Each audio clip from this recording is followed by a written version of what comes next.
simulan mo sa simula mo na yung sa simula nung gist ng iyong salaysay. Yes, Huwag po. na yung opening. Una kong nakilala si Undersecretary Roberto Bernardo. Nagkasama kami sa Laguna. Na-promote siya ng nag-promote siya hanggang Undersecretary. Si Yusek Bernardo ang tumulong sa akin para may talaga ako bilang District Engineer sa Bulacan First DO noong 2019, panahon ng Secretary ng DPWH si Secretary Mark Villar. Nung panahon na yun, ang tanda ko po, Undersecretary for Operations sa Visayas, si Yusek Bernardo. Taong 2022, na magsimulang magbaba ng pondo sa aking DO, si Yusek Bernardo. Ang kasunduan ay 25% para sa proponent. Ang proyekto ayon kay Yusek Bernardo, ang kabuuan ng mga proyektong naibaba ni Yusek Bernardo sa aking DO ay nagkakahalaga ng 350 million na sumusunod. Nandito po. Noong 2023, ang kabuuan ng mga proyekto na ibaba ni Yusek Bernardo sa aking DO ay halagang 710 million.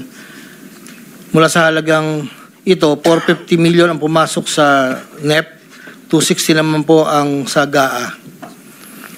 Ang para sa proponent, 25% po, at may advance ito na 5 to 15 na kalimitang hinihingi ni Yusek Bernardo kapag ganap na ang NEP base sa pagdinig sa Kamera del Representante.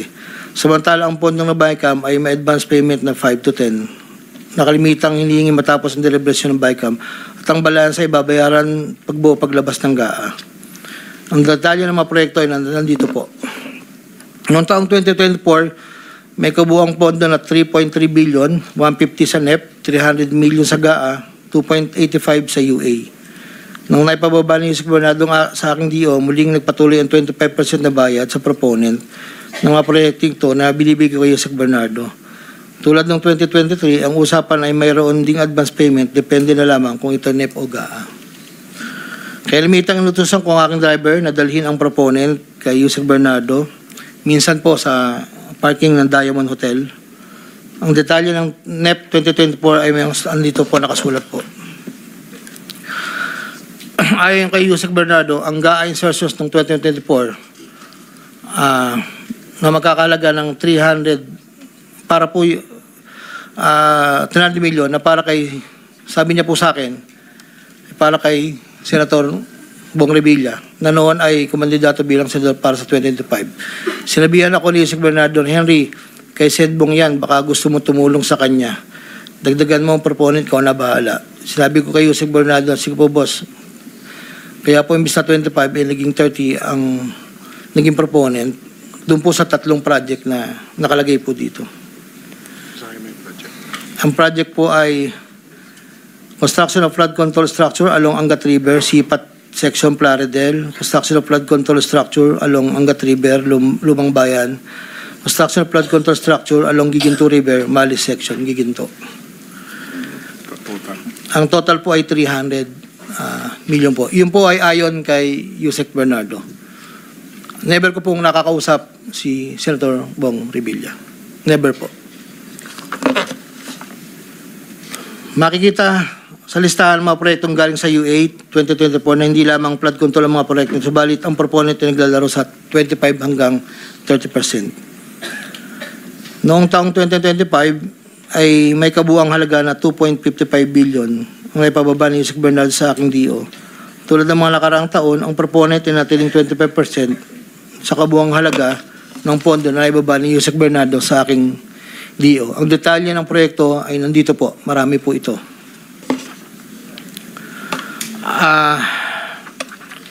Taong 2022, yun nga po, nabanggit ko kanina, humiling si Senator Joel Villanueva ng proyektong multipurpose building, ikakalaga ng 1.5B.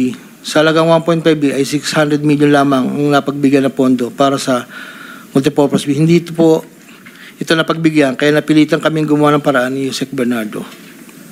Hindi humingi ng partikular na proyekto o porsyento si Senator Joel, pero inutos ni Yusek Bernardo na bigyan na lamang ng proyekto na may katumbas na 150 million na proponent. Dahil dito, nabigyan si Senator Joel ng proyektong unprogrammed operations ng 2023 nagkakalaga ng 600 million na pawang mga flood control ng mga proyekto at kung saan susumahin na 25% ng proponent ay may halaga na 150 million. Hindi alam ni Senator Joel na flood control ang mga proyektong nailan sa kanya dahil ang aking pagkakalam ay ayaw po ni Senator Joel ang project na flood control. Ang halagang 150 million dila ko sa rest house sa Barangay Igulot, Bukay, Bulacan na iniiwan ko po sa tao niya na ang nagangalan lang pong Peng. Sinabi ko kay Peng na pakibigay na lang kay boss, tulong lamang yan para sa future na plano niya. Hindi po nila alam na doon galing yon sa flood control. Matapos po na hindi na po kami nagkausap. Sa kay Senator Jinggoy naman po, sa pagkakatanda ko, nasa 2024 budget hearing kami sa Senado. Kasama ko si Yusek Bernardo sa pagitan ng alas 9 hanggang alas 10 ng gabi. Habang kami naghihintay, tinanong ako ni Yusek Bernardo kung mayroon pa akong gustong lagyan at mayroon pang available na 355 si SJE. Ayon po kay Yusek Bernardo. Sabi ko po, boss, meron naman. Sagot ni Yusek Bernardo sa akin na ipasok ko agad sa kanyang listahan ng oras na yon. Agad-agad po akong nagpagawa ng listahan sa staff ko at sa loob ng 10 to 15 minutes, pinasa ko na po ang listahan kay Yusek Bernardo.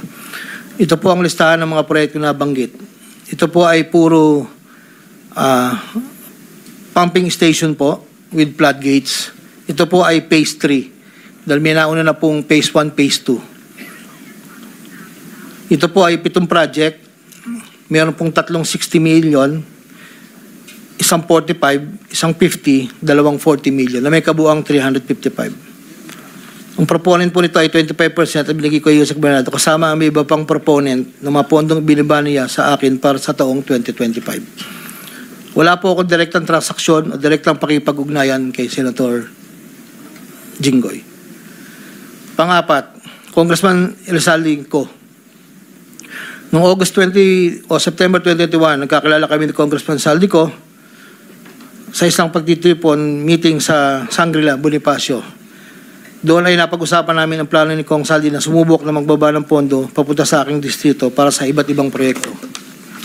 Pagkalipas ng higit kumulang na isang buwan mula sa aming unang pagkikita, ako ay nagpasa sa kanyang listahan ng mga proyekto na may kaugnayan sa flood control at ang mga proyekto ito ay lumabas sa General Appropriations Act of 2022 na nagkakahalaga ng, andito po, 1, 2, 3, 4, 5, 6, 6 na proyekto po ito. At ang pagkakatanda ko po ito ay 519 million, ang una po.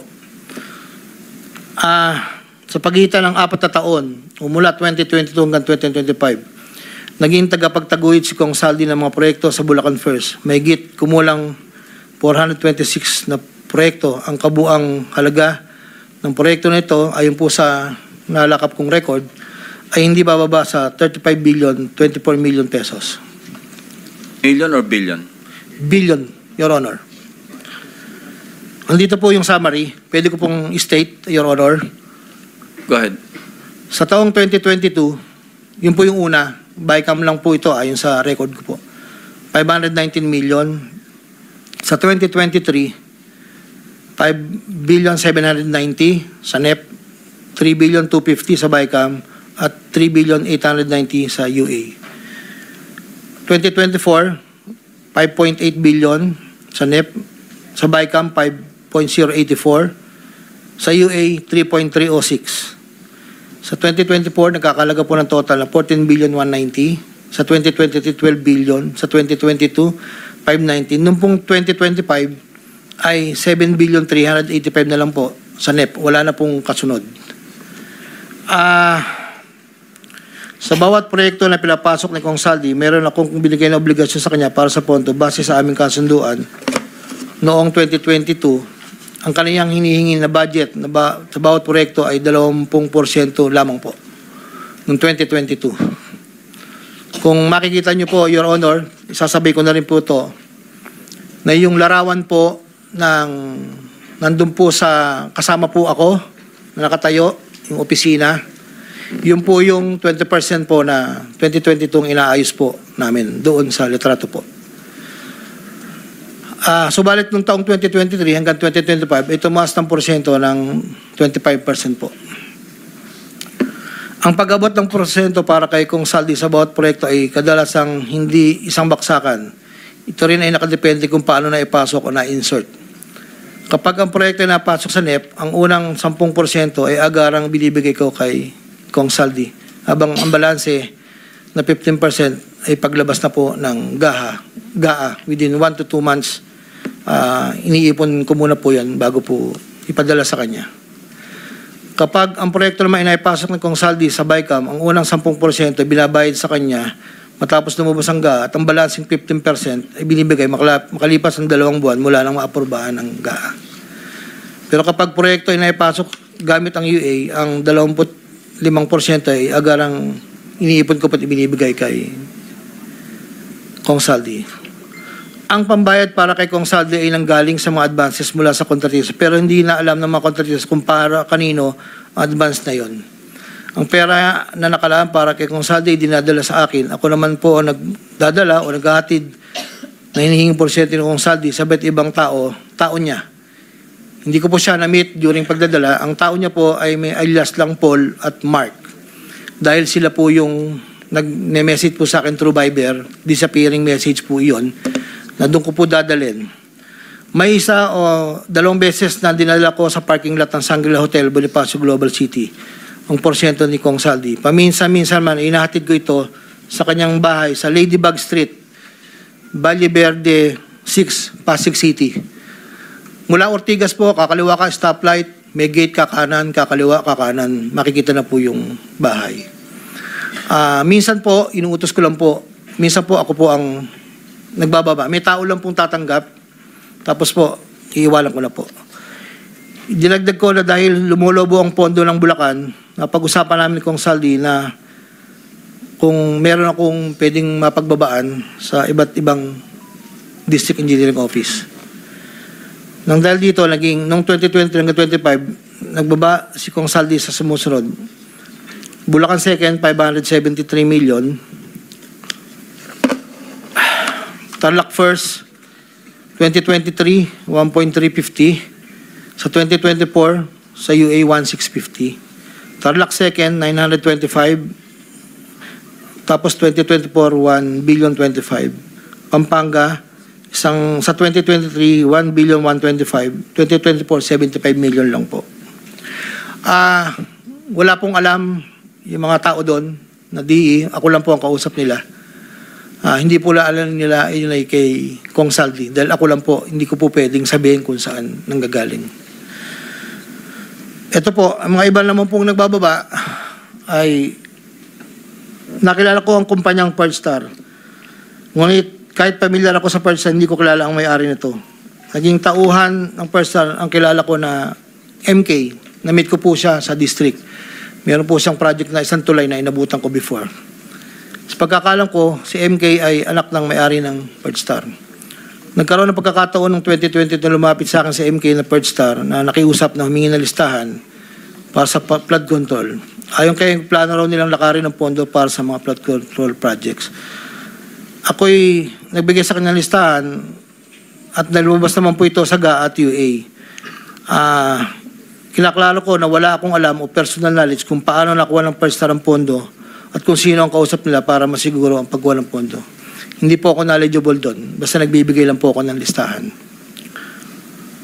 Ang proyektong iginawan sa Pearlstar ay pinunduhan mula sa National Expenditure Program at papondong itilakda ng bicameral conference. Ayon po sa record. Ito pa po, mayroon pong 2022, si Commissioner Mario Lipana po ay nanghingi rin po sa akin ng listahan. Taong 2023, nakapagbaba po siya sa UA ng 500 million. 2024, 400 million. 2025, 500 million. Wala akong personal knowledge kung paano nila nakuha ang pondo at kung sino kausap nila. Ang listahan ng mga proyektong naipasok ni Com Lipana ay nakalakip sa sinumpang salaysay sa annex po. Nandito po lahat yung detalye. Nung nabanggit po nung nakaraang hearing, former Congressman Mitch Kaayon, noong taong 2021, nakilala ko si isang pagtitipon, hindi ko na po matandaan, alam ko po birthday, na noon ay Yusek pa po ang pagkakatanda ko. Dito ay nakapag-usap kami at tinanong niya kung pwede siya magpababa ng pondo sa aking DO. At sinagot ko naman na opo, pwede po. Unong taong 2022, nakapagbaba ng halagang 411 million sa GAA si Yusek Mitch na may usapan kami na may gastos na 10% lang po. Hindi niya po pinakailaman yon. Sabi niya, bahala ka na kung sino man ang mananalo'd contractor niyan. Noong ika-4 na pagdinig ng Senate Blue Ribbon Committee hearing, may 2 larawan na pinakita ang chairman ng Senate Blue Ribbon Committee, Senator Pampilo Lacson, kay Engineer Bryce Hernandez. Isang larawan sa isang lamesa na puno ng pera at doon ay makikita ang aking presensya na kung saan ay ako'y nakasuot ng blue na shirt at ito ay sa conference room ng lumang opisina namin. Para po sa kalaman, lahat po ng pera na yon ay para sa BICAM ni Kong Saldi. 519 million na may 20% proponent noong 2022. Ito po ay galing sa iba't ibang mga kontraktor na nakuha ng mga proyektong naipababa ni Congressman Saldi. Ang pangalawang larawan naman po ng pera na nakasalansan sa isang bilyaran ay para sa proponent ng 2023 na 5.79 billion na dadalhin namin kay Kong Saldi na sa aking pagkaalala ay nagkakalaga ng 579 bilang 10% advance payment. Aking nireserba ang aking pagpasa sa karagdagang sinumpang salaysay kung sakaling ito ay mabibigyan muli ng pagkakataon. Ginagawa ko ang sinumpang salaysay na ito upang pakita ang aking kusang loob na pakipagtulungan sa sinasagawang bisyon sa Senado, sa House of Representatives at iba pang ahensya ng pamahalaan, kaugnay ng mga anomalyang proyektong DPWH at upang matuluyang palagutin ang lahat ng mga taong sangkot. Ilan po, Your Honor.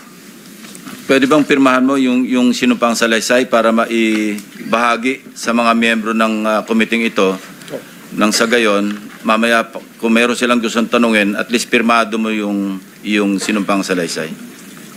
Your Honor, dahil in good faith po ako, kahit wala po akong inaasahan pa kung ano ang mangyayari sa akin, I will sign this. Nagpapatunay na ako po ay willing po makipag-cooperate. I will sign this one po. Salamat po.